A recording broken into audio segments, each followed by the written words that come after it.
Coming up today on The Whitney Reynolds Show. The hope I see, frankly, is so much new leadership emerging. You see a combination of people coming together who've never come together before. It's beautiful. The Whitney Reynolds Show was made possible by O'Connor Law Firm. When it comes to your injuries, we take it personally. Sciton, because results matter. Children's Learning Place, excellence in early childhood education since 1998. Theraderm Clinical Skincare, committed to developing skincare products designed to restore skin health and promote natural beauty. And by SD Innovations, Hollis CPAs and Associates, Four-Sided, UFC Gym Lakeview, Fresh Dental, Kevin Kelly with Jameson Sotheby's International Realty, The Cryo Bar, Barkbusters, and CI Med Spa, and by other sponsors.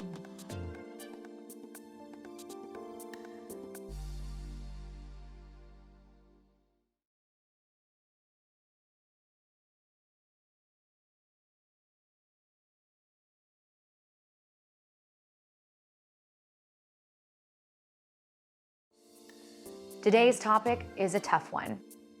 For me personally, I have two adopted Black brothers. I grieve their innocence.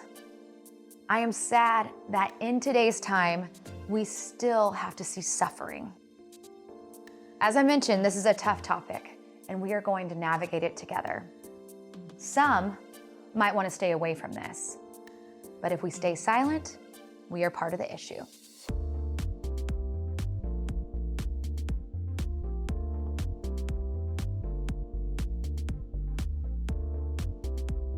You're watching The Whitney Reynolds Show. George Floyd's death played out on national TV. We watched cell phone footage of a man saying he can't breathe. Unfortunately, this story is too common. Justice for Justice Hal is a mother's mission after losing her son to a gunshot wound. Justice died at 17 years old. The bullet that killed him was fired by a white police officer.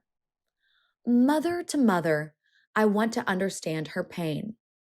We want to sit with her in that, to let her know she is seen and that their story matters. And let's learn how to move forward together with love. Welcome to the show. Thank you for having me. You know, we just watched a very sad intro to your story. And I want you to know, as a mother, I'm with you in this. And so if anything's too hard, we don't have to go there. Can you tell us what it's like to be a mother who lost her son?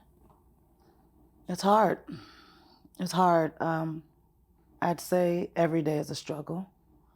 The only thing that makes me, more powerful is the support of my family. I have two other daughters that look up to me, and I have to show an example for them. At first, of course, I was a wreck. Sometimes I didn't know if I was coming or going. I felt betrayal, complete betrayal by those who were sworn in to protect us, Let's go back to that day. And I'm a few questions that I just want some clarity on. Why was he running? Well, first of all, I have to make it clear that my son was running in fear for his life. They put out a narrative that my son was going to buy a gun and that he had gotten into a fight with this other person and the gun went off. And officers responded to the scene. And my son was running away. There were 4 officers on the scene at the time. The one jumped out of his squad car and chased my son down with his gun out. Did your son have the gun that they said he had? My son didn't have a gun. There's the video that you can see. Clear as day, they came out and said that the killing was justified because my son had turned to shoot an officer, which you don't see anywhere on the video, which in fact, my son was shot in his left shoulder first. That made him go down a bit, and that's what they tried to say, that he was turning. pointing a gun under his arm to shoot the officer. And then the second shot, which was the fatal shot, killed him, shot him to the ground and killed him. We see on the video that my son never turned, for one, anything. And also, if there was a gun, why wasn't he photographed with this gun? So they never brought a gun into the courtroom? What they did was they brought a picture of a gun, my son's cell phone, and a pack of gauze. So what we're saying is, if my son had this gun, wouldn't you take a picture of the gun by the body? There's no pictures anywhere. When you got the news that your son had been shot and killed, what did you feel in that moment? I felt like life left my body. I felt like I was on the edge of a planet about to fall down. I went into complete darkness when I heard the words, "He's dead," is how I found out. He's dead. And it's like my soul left my body. I don't even know. And I just couldn't grasp it. I couldn't believe it. No one ever said it was a cop. I had no idea who shot and killed my son. But everybody says, oh, I'm calling hospital to hospital. I'm calling police departments. No one's ever saying that justice is in their care. So it took for my mom to start calling around again and for the receptionist at the hospital to tell her, yes, he's here. But they wouldn't tell us if he was dead or alive. So I had to have Justice's father go there, because I was in Kenosha at the time. I had to have him go to the hospital, and they stopped him at the door and told him the news. What was that like to hear that he did die from a police officer? It basically made me lose all my faith in any officer. It made me lose my faith in the system. It made me lose my faith in certain community members, just because I felt betrayed, I felt alone, and I felt like I couldn't trust anyone. When you've seen the recent news of adults being killed at the hands of police officers, what has this felt like to you? Well, in most cases, it's like reliving it. You know, it's just the fact that you know that this pain is happening to someone else. You know that they're going to be lost and confused and feel alone. So that's why I do reach out to those loved ones that I do hear about. They need to know that it will be okay. You do have support system with us, and try to get them some legal representation that they can trust. So many times these family members don't know where to turn, and it drives them crazy. It drives them crazy. It takes down their mental stage, their emotional, their physical at times. I know a lot of mothers that can't walk right now because they've been torn down. I think the only difference with me is I went through the pain, I went through the struggle, but then I found so many support groups within those that it happened to. So that, that and my faith in God built up my strength. And when I'm able to help others, it helps me. So that's my therapy. You know what I'm saying? With everything in the news, I think happy would be the wrong word, but are you somewhat, I'd hate to use the word happy, but happy that these stories are making the media, these faces are being seen? Yes, I'm glad that the awareness is being more spread. I'm happy that that the time is now. Like George Floyd and what happened to George, it sent a whole eruption through the nation, in the world, for that aspect, because people are tired. We're tired of the same old song. And how do we move forward? Because I know this has caused just an uproar in our nation.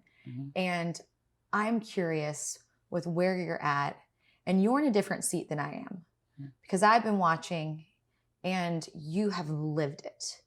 How do we move forward? I believe moving forward is just, we have to continue to spread this awareness. We have to continue to open people's eyes to the fact that the systematic racism does exist. I think that once we spread this awareness and everybody's awakened to it, we can move on further then. In my case, so to speak, like I said, we are trying to get the case reopened. And if it doesn't open back up, where do you go from here? I continue to fight. I continue to fight because I'm not the only case that matters. All these cases matter. And if I'm not fighting with my family, I'm still going to be fighting with others. And sadly, it's going to happen again. Well, thank you so much for coming on. Thank you for having me. Justice does deserve justice, and his story does matter, and it deserves to be heard. We now have a mom who is currently dealing with this same problem. Welcome to the show. Thank you. Your son's viewing is in a few hours. Yes. What do you want the world to know about your son? That he was a peaceful person. He really loved everybody.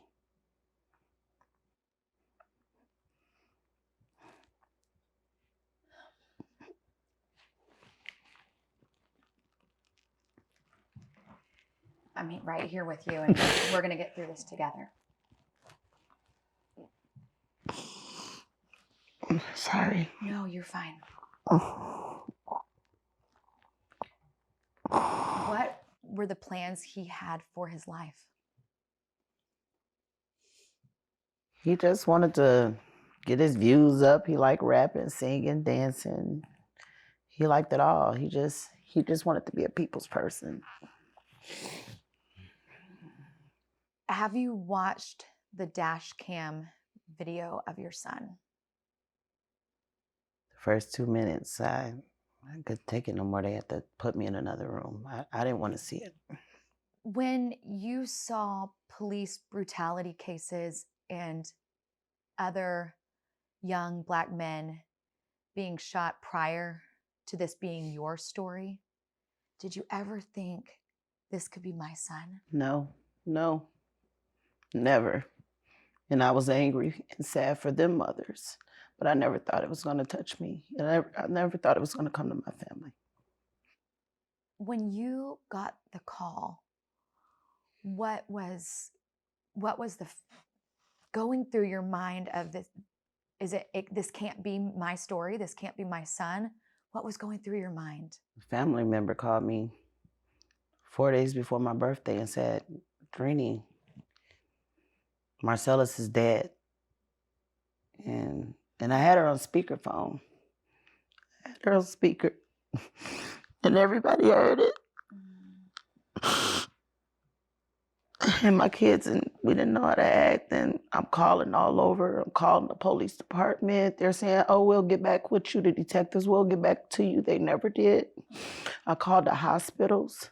They never told me anything. I called everybody I could. Nobody told me nothing, and the authorities still didn't tell me nothing. So I was like, well, maybe it was a rumor. Because the proper authorities, I was talking to them, they gave me no information. None. Where do we go from here? Like with everything, I mean, as a mom, my heart is it is there with you, and it's hurting because I don't even know how we push forward, but I know we somehow have to. And where do we go from here? I'm going to keep my son's name alive, and I'm going to work with other families eventually after I heal a little. But I want to work on new laws. I want police to really get trained more. If before they take an oath and to vow that they're going to protect and serve, they need to go through strict classes, and there need to be rules. I'm going for that. I said this leading up to your interview, but this has been a dark week. Yes. I would say just for all of us, but you as the mom, this is so hard. What light do you hope we can pull out of this? And what would you want our viewers to know about that? I just want a lot of change. I don't want this to stop right here. I don't want another family to go through what I'm going through. I wouldn't wish this on anybody. This is nothing that a mother should ever go through. Nothing. So I want to keep on going. Well, thank you so much for coming on. Thank you. This is not an easy show to navigate. And our next guest actually sees these cases quite often. However, he wants to put a stop to it. Let's meet attorney Kevin O'Connor, who has a plan to help move the dial forward. Welcome to the show. Thank you for having me. This has been a really tough episode because we've heard story after story of a lot of grief going on in our nation. The great thing that you have is a plan for change. Tell us about that. All along, people have been saying we got to change the laws. We got to wait for our leaders. We got to do what, pass a new law, do this. But the political intricacies of doing that and people's back and forth is not going to work. So I've come up with a plan. I said, let's create a respect badge, right? And so every police officer is going to have a badge that has a fill-in that says respect on it. And as they go through a class, they'll earn the R, they'll win the E, they'll get the S, P, E, C, T. And the one good thing about this Stinnett case, Marcellus Stinnett, is that we are kind of reaching out to the whole community. We've sat down with the mayor, we've sat down with the police chief. They're willing to talk to us, even though there's litigation pending. And they said, we'll try and do whatever we can to change this. So we're going to try with this community, and I'm confident the mayor will do it, that we're going to have this program that he's going to require the police department to do. And then we're going to, on the other side, in the community, make it voluntary for them to earn the respect badge too. Because the police need to be respected by the community as well as the police respecting them. You're no stranger to creating reform, like what you just talked about with the respect badge. You actually did that in North Chicago. Tell us about what you did there. A young man, Darren Hanna, got killed, but the mayor, the city leaders all said, because once I resolved the case, I settled it as their civil lawyer, I came back to the meeting anyway. And they're like, what are you doing here? We resolved the case with you. I said, I'm not leaving. I'm not leaving till we change this department. And the reason was, there had been 84 police brutality cases over the previous 4 years in that department. And now somebody died, and we warned them that somebody was going to die because I had represented about 12 of those people. And I said, please, you got to change. And they actually listened and said, okay, we'll make the change. And they allowed me to sit down with the police chief to actually try and make some of these reforms and I volunteered my time to do it, and I didn't care. But the positive side is, after that, for the next 4 years, they had 0 cases. And you're not saying police are bad. I have family members that are police officers. I have friends that were in the police department. Even if you talk to police officers, they know that there's a group of bad officers. Like, there's good and bad lawyers, there's good and bad, every profession. That small percentage makes everybody else's job harder. So when there's bad officers, there's unions, there's grievance processes, there's fights. They can't get rid of them either. And so that's one of the reasons I'm saying this badge project will work, because if you rely on the police departments to do it, they'll go, oh, that violates the union rules. So the police department would say, you can't force them to do a respect badge. We've already got a badge, right? And I've had people in the community give me a little bit of backlash. They're like, why do we have to give the police officers another badge? Shouldn't the badge they're wearing mean respect? Right. And I said, no, but that's a badge given by the department. We're going to give you a badge from the community. So like that. That's a big difference as to what it means. What made you think about the word respect? Like, why the word respect? I thought about this hard, and I thought about trying to use an individual's name and trying to remember somebody being killed. But the police officers that have come to me said, well, I'm afraid for my life, and I got to go home to my family. And people disrespect us all the time. And on the community side, they're saying, we get no respect from the police. They pull us over because of the color of our skin. They have no basis to pull us over. Why wouldn't you communicate with people on a respectful level, even if you need to put them under arrest? Well, and what's interesting is, if you didn't create change, this is what I think is interesting about you being an attorney, you could still have 1 million cases, which would then mean more money for you. Why is it that you're actually trying to create change? Is it because you were actually considering the counsel side of your job? We're attorneys and counselors. I think I've repeated that so many times to people. Many of us as lawyers forget that side. You can't lose that aspect of what we do. why did you become a lawyer? That's people always ask, why did you become a lawyer? And you say, because I wanted to change things. I wanted to make things better. I want to change the world. Or did you do it for money, right? If you did it for money, you're going to be a very disappointed lawyer because we have to work very hard for a number of years to get to the level of where you're at, you know? And I always told people, if you do the right thing, the money's going to come anyway, right? So just do the right thing by people, do what you're supposed to do. And there's rarely cases in our career where you can change people's lives or change the world. And it should be an honor and a privilege to do it. And this is the case to do it. I don't want to go through this with another family. Well, it sounds like you have a good plan going forward that can create some real tangible change. Thank you so much for coming on. And thanks for having me. 2 words that keep coming up on today's show: change and listening. And that's what our next guest says is crucial. Meet J.C. Watts, a politician, former college football player, pastor, and creator of a news network. Challenges. We're not there yet. Whitney, as a member of Congress, and my dad was a police officer, and I'm careful not to throw every police officer under the bus when something crazy happens.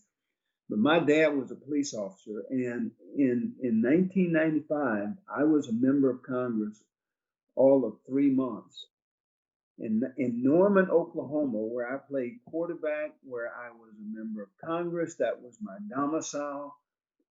Not one, at 3 p.m. in the afternoon, not 1, not 2, not 3, but 6 police officers pulled me over at 3 p.m. in the afternoon, and to this day, they can't tell me why.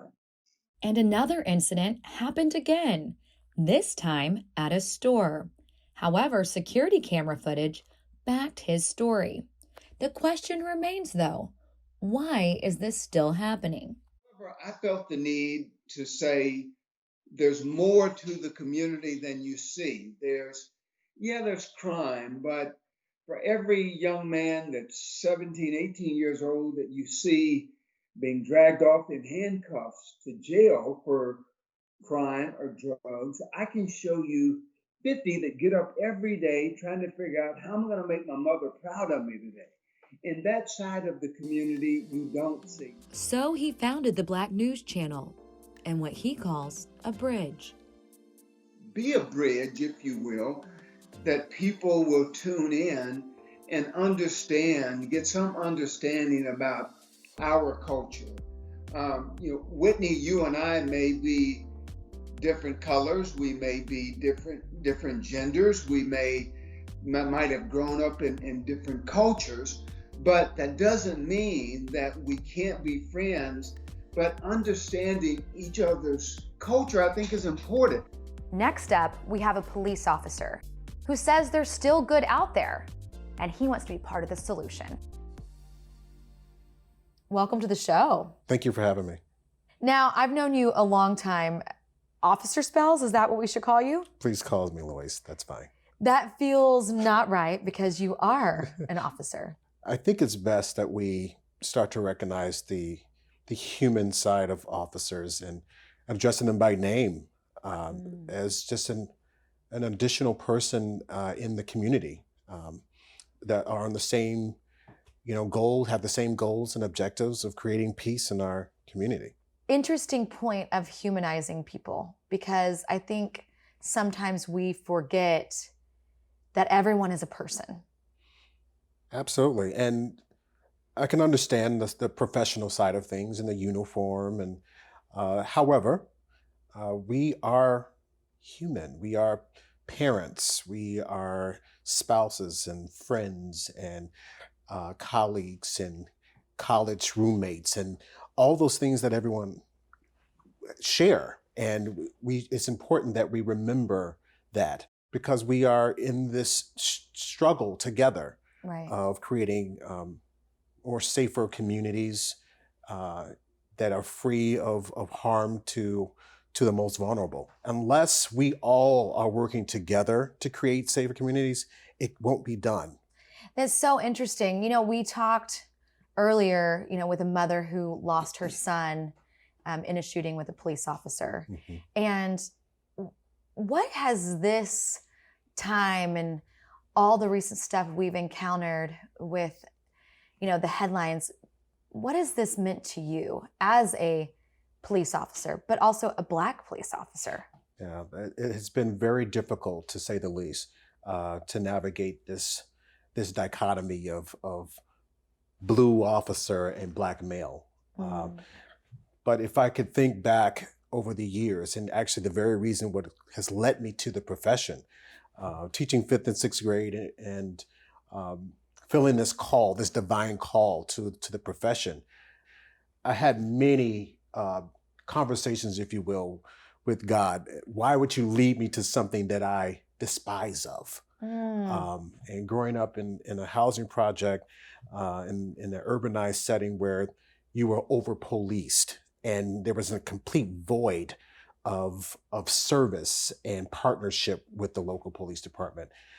Whether it was my personal experience or experience of families or people who lived in the community, I bear witness to and observe the ugly and the bad of law enforcement. And so I had in my opinion, a rational hatred of law enforcement because of what I witnessed. But I strongly believe that the things that we are most convicted by, the things that keeps us up late at night or wake us up in the middle of the night, that just doesn't sit right with us, maybe that's what you're called to address in this life. Maybe that's why you were born, to address that thing. And so today, in this day where we're seeing harm upon people who look like me, and also being in a profession where over 2.5 million people are incarcerated, and 1 million of that 2.5 million look like me, that is a challenge to me. And it's what has led me to be an officer, to be the officer I never saw growing up, and to address the issues of social justice and equity in this profession. We're in a day and age where there's a void of, shall I say, a decrease in the number of Black and brown individuals who are interested in the profession.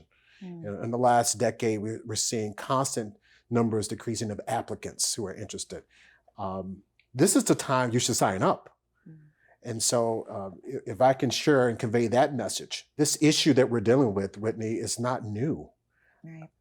If we can go back to MLK, we can go back to 1955, we can go to W.E.B. Du Bois and Booker T. Washington, and this has been plaguing our community and our country for many, many years.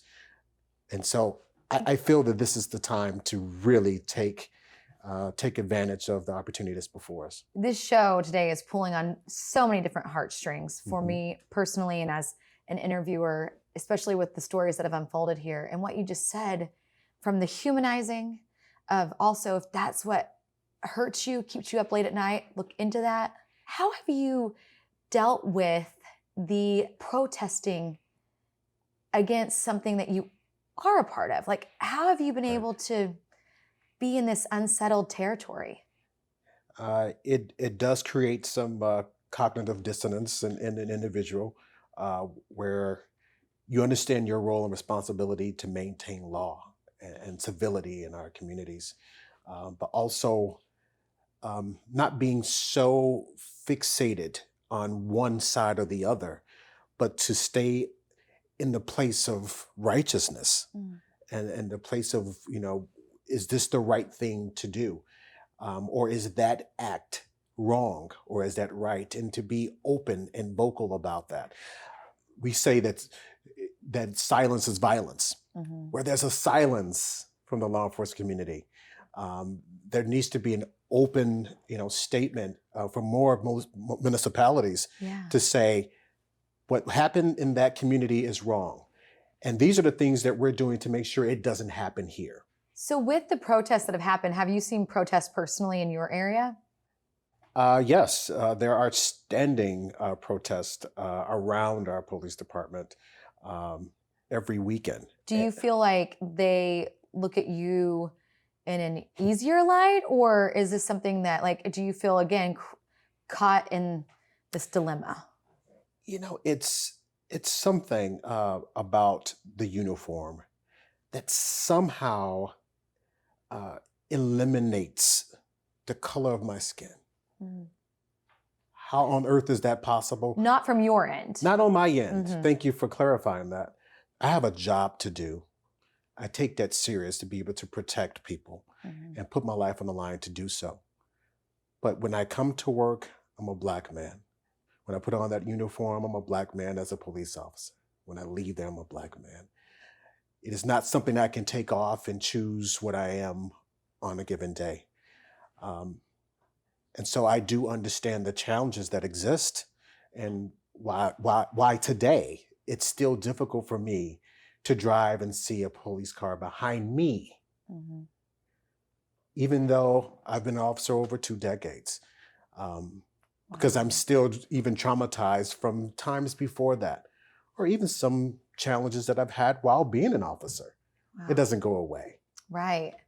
You are so bold in your journey. And I really want to say thank you for opening up, because it takes a lot to go here, especially on the topic that we're talking about today. Thank you for opening up what it's like to be you and helping us understand who Lois truly is.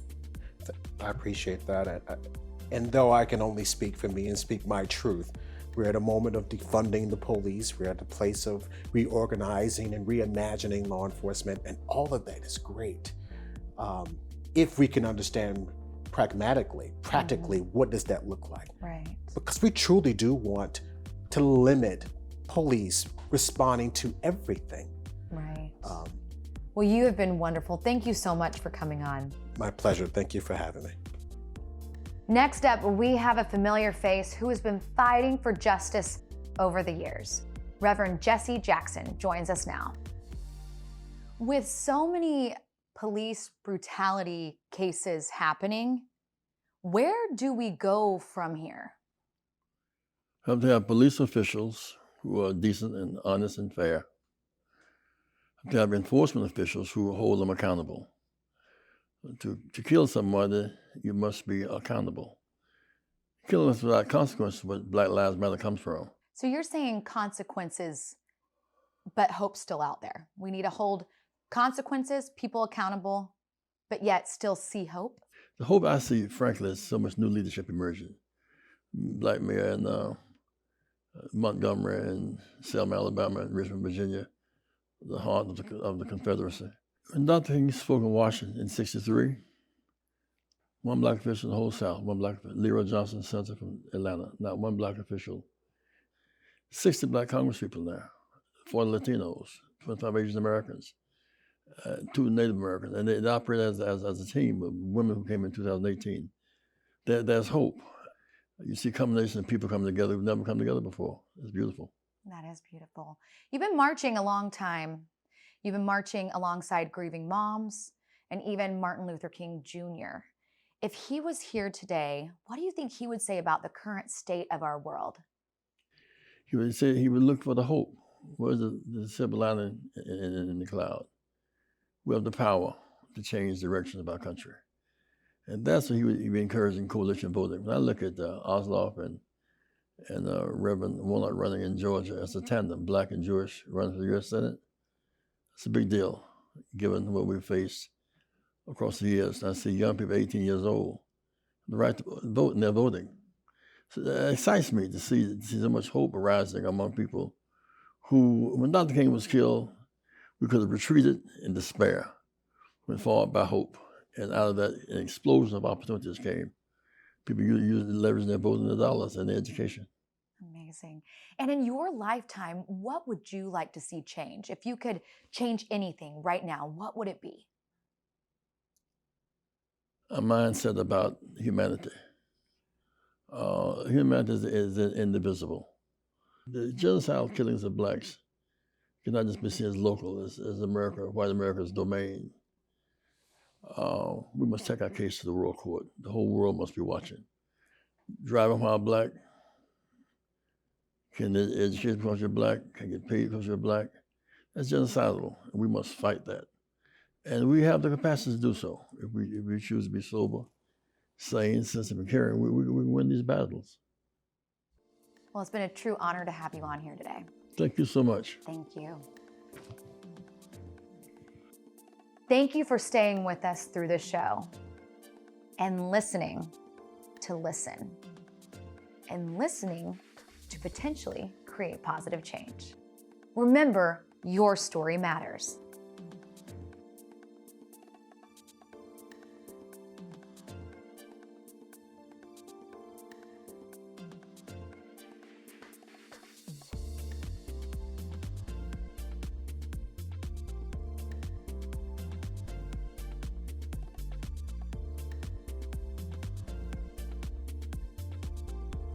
The Whitney Reynolds Show was made possible by O'Connor Law Firm. When it comes to your injuries, we take it personally. Saiton, because results matter. Children's Learning Place, excellence in early childhood education since 1998. Theraderm Clinical Skincare, committed to developing skincare products designed to restore skin health and promote natural beauty. And by SD Innovations, Hollis CPAs and Associates, Four-Sided, UFC Gym Lakeview, Fresh Dental, Kevin Kelly with Jameson Sotheby's International Realty, The Cryo Bar, Barkbusters, and CI Med Spa, and by other sponsors.